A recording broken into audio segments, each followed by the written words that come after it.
आइए समझते हैं शाकाहारी क्या होता है, मांसाहारी क्या होता है, सर्वाहारी क्या होता है, मृतोपहारी क्या होता है। शाकाहारी जो है जो सिर्फ शाक सब्जी का सेवन करता है, सबको पता है। मांसाहारी वैसा जंतु जो सिर्फ मांस को खाता है। सर्वाहारी जो दोनों को खाता है, मांस प्लस में शाक सब्जी दोनों को खाता है। मृतोपहारी ये पूर्ण रूप से अपने भोजन पे मरे हुए सजीव पर निर्भर रहते हैं, मरे हुए डेड बॉडी पर निर्भर रहते हैं, तो उसे हम लोग क्या कहते हैं, मृतोपहारी कहते हैं। आइए इसमें कुछ एग्जाम्पल सीख लेते हैं क्या होता है शाकाहारी में।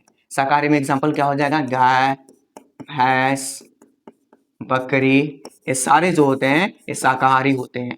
क्लियर है, ये सिर्फ शाक सब्जी को खाते हैं। मांसाहारी में क्या हो जाएगा एग्जाम्पल, तो मांसाहारी में एग्जाम्पल हो जाएगा शेर, बाघ, भालू, ये सारे जो होते हैं आदि कर सकते हैं, ETC लगा सकते हैं, और ढेर सारे एग्जाम्पल्स होते हैं। मांसाहारी में सारे एग्जाम्पल हो जाएंगे। सर्वाहारी जो दोनों चीज को खाता है, शाक सब्जी को भी खाता है प्लस में मांस मछली को भी खाता है, उसे क्या कहते हैं हम लोग, सर्वाहारी कहते हैं। जैसे कि एग्जाम्पल के लिए मनुष्य, मनुष्य, कुत्ता, मनुष्य, कुत्ता, लोमड़ी, लोमड़ी आदि, ये सारे क्या हो जाएंगे, सर्वाहारी।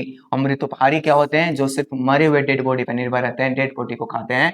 जैसे कि गिद्ध, सियार, सियार, चीता, ETC, ये सारे क्या होते हैं, मृतोपहारी होते हैं, स्कैवेंजर्स होते हैं। क्लियर है सबको यहाँ तक। तो प्राणी संपोषण जो है इसे कितने प्रकार के होगा, 4 प्रकार के, शाकाहारी, मांसाहारी, सर्वाहारी और मृतोपहारी। शाकाहारी जो सिर्फ शाक सब्जी को खाएगा, मांसाहारी वैसा जंतु जो मांस को खाते हैं, सर्वाहारी जो दोनों को खाते हैं, मृतोपहारी जो मरे हुए जीव जंतु पर निर्भर रहते हैं अपने भोजन के लिए। आइए एक नोट पॉइंट समझते हैं, इसमें हम लोग नोट पॉइंट समझते हैं। एक ऐसा मछली होता है, एक ऐसा मछली है जो शाकाहारी होता है, तो याद रखिएगा ये मछली जो है शाकाहारी होता है, जिसका नाम है रेहू और कतला।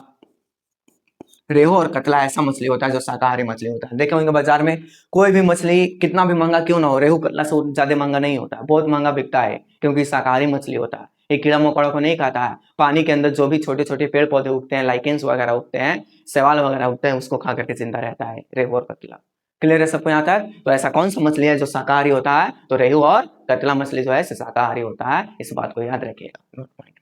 एंड मांसाहारी में एक नोट पॉइंट हम लोग सीखते हैं क्या होता है, इस पृथ्वी पर सबसे बड़ा आकार का मांसाहारी कौन होता है,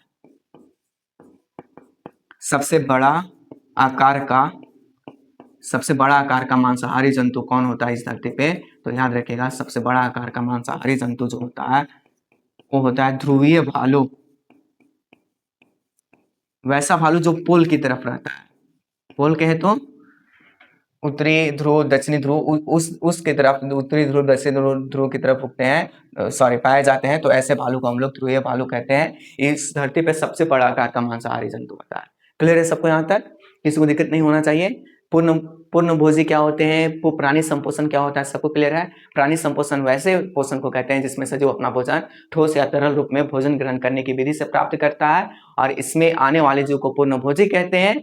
और वैसा जंतु जो भोजन ग्रहण करने, पाचन करने, उसको अवशोषण करने, बहिष्करण करने और उत्सर्जन करने की क्षमता रखता है, तो उसे हम लोग प्राणी संपोषण कहते हैं। और इसमें आने वाले जीव को पूर्णभोजी कहा जाता है। इसमें मुख और आहार नल विकसित होता है। पूर्णभोजी 4 प्रकार के होते हैं, शाकाहारी, मांसाहारी, सर्वाहारी और मृतोपहारी। शाकाहारी जो सिर्फ शाक सब्जी को खाता है, मांसाहारी जो सिर्फ मांस को खाता है, सर्वाहारी जो दोनों को खाता है, शाक सब्जी मांस, और मृतोपहारी जो मरे हुए जीव जंतु पर निर्भर रहते हैं अपने भोजन के लिए। इस धरती पर ऐसा कौन सा मछली है जो शाकाहारी होता है, रेहू और कतला। इस धरती पे कौन सा सबसे बड़ा आकार का मांसाहारी जंतु होता है, तो ध्रुवीय भालू जो है सबसे बड़ा आकार का मांसाहारी जंतु।